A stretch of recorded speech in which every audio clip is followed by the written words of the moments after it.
This video will review some tips on how to complete the upcoming assignment where you will write about poetry. So for this assignment, you have two options. Option one is more of a creative writing assignment, and option two is an analytical writing assignment.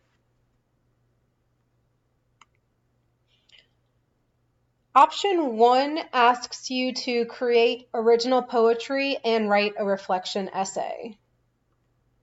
So your first step would be to explore the textbook, look over the index to see if maybe you're familiar with any of the poets, or look at the titles of some of the poetry, and go ahead and read some poetry that you find interesting, whether that be because of the topic. Maybe it's a poem about a dog, and you have a dog and you really love your dog, or a poem about sports, or a poem about heartache, something that you're interested in. Then you want to pay close attention to how the poets grab your attention. So is it the style that they write? Is it the word choice and the tone that they use? Are they using symbolism, metaphors, similes, any kind of figurative language? Look at other poetic devices like rhyme and rhythm. And then next, go ahead and start working on creating 3 of your own original poems. Each one has to be a different style, and then here I have listed some of the styles that you have an opportunity to use.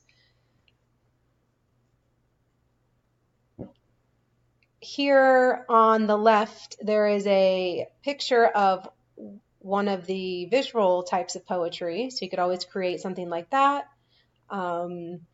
The main thing with poetry is that it's personal, it can be emotional, it does not need to be complete sentences. So you have some creative freedom if you're going with option one. For this first step, you're going to use your creative writing skills. And for the second step of option one, you would write a reflection essay. So the essay itself has to be at least 3 full pages. And it is a reflection style essay, so you are allowed to write in first person and take more of a subjective perspective where you are commenting on your unique creative process of creating the 3 different types of poetry, and also how it feels to share poetry with others.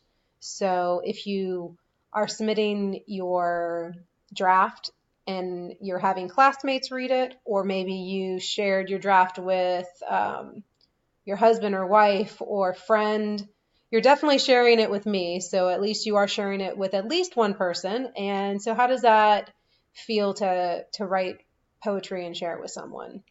Other questions you may want to answer in a reflection essay would be about your experience with the genre of poetry. So do you like reading poetry? Do you like writing poetry? Is this something that you do in your spare time? Have you ever been to a poetry slam? If you write poetry, is it something more personal, or is it poetry that you share with others?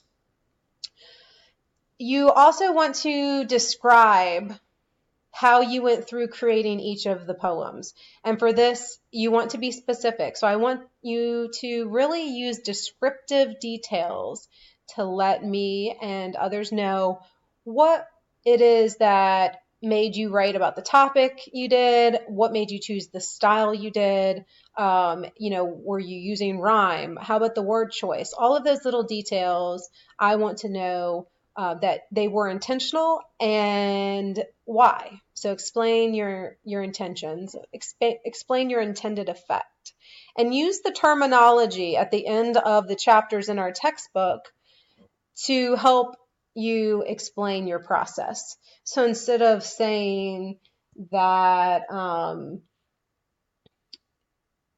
being general and just saying that you enjoyed creating poetry, you want to go and look in the chapters and look at some of the terms. So maybe you enjoyed creating poetry because you were able to express an attitude toward a topic, and therefore your tone was maybe one of your leading major elements that you focused on in one of the poems, because maybe you were angry, and so that was what your focus was on your tone and attitude toward the subject.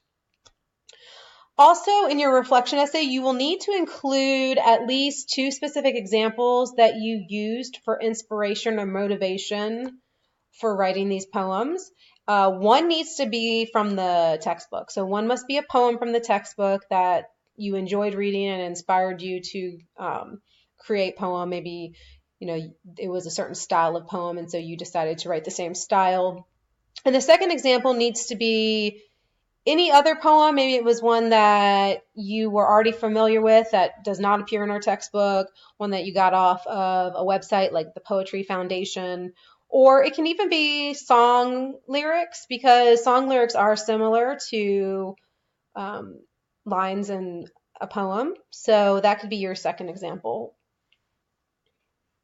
And maybe you even listened to one of your favorite songs while you were writing your poetry, and that helped inspire you. All right, and moving forward with option 2, this is an analytical essay, and you are required to use outside research if you do choose option 2.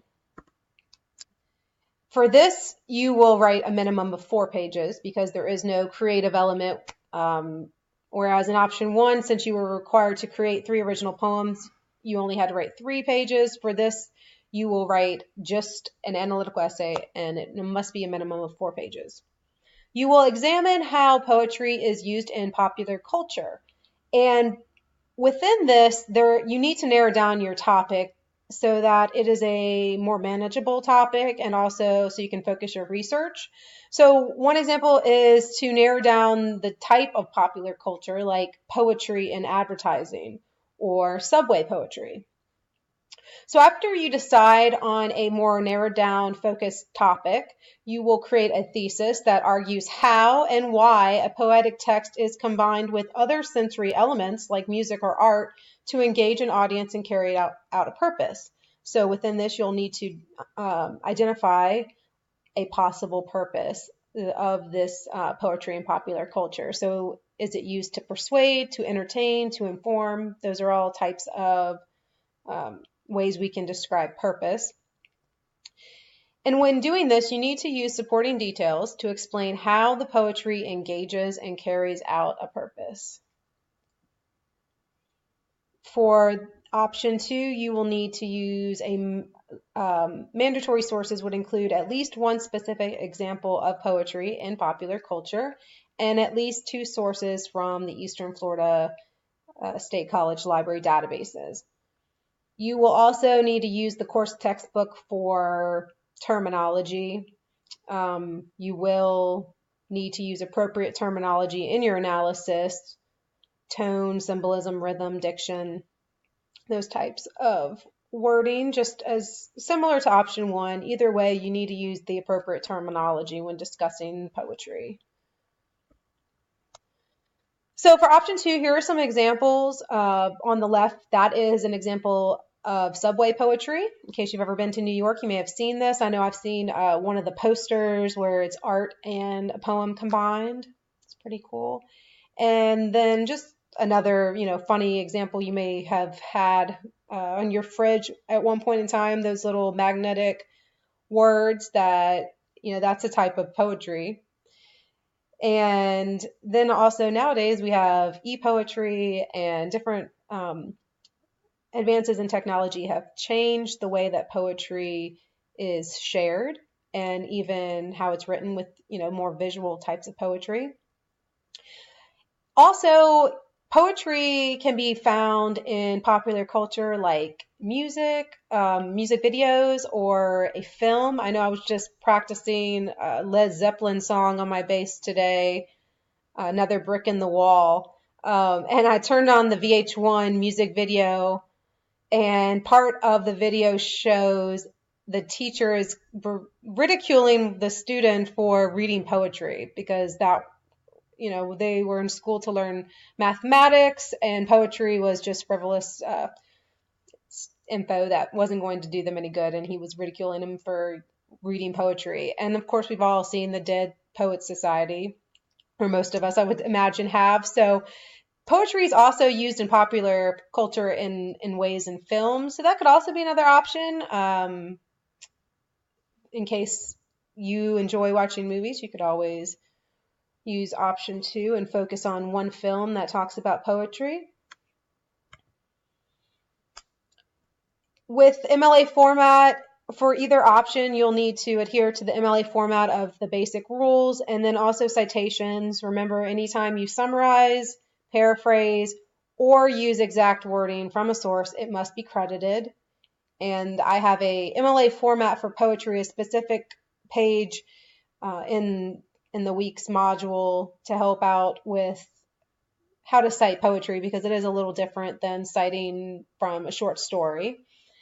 Of course, there is the second textbook required for the course, which is a writer's reference. That also provides help. And then you can always email me. I'm always here to help answer questions, especially with formatting. I know that this sometimes can be tricky or students have questions. It's not supposed to be a memorization kind of skill. It's more of just being able to use resources and being able to format, but I'm also a resource, so I'm always willing to help.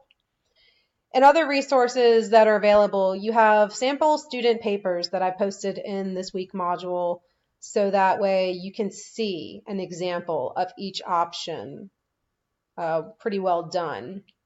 There's also the videos that I posted in a module of itself at the top of our Canvas modules, and it's the Eastern Florida writing support. They have videos to help you with things like creating a thesis or supporting a thesis with details or even formatting videos. And lastly, don't forget about the writing assistance. We have Smart Thinking that's accessible through our course, and we also have the online and on-campus tutors offered by the college. You have your peers and your classmates. So if you submit your rough draft, then your classmates read over your draft and give you some feedback. And of course, you have me. So I can help you if you submit something for me to review. I know that not everyone has time to submit a draft for every paper, and that's why I make them optional, because I hated to deduct students who may not have had time that week to write a draft, but they submitted a final draft and it was well done. You know, I hated to deduct points for not submitting a rough draft. So I only grade a final draft, but I highly, highly recommend submitting me a rough draft. You get extra credit, you get feedback, make sure you're on the right track.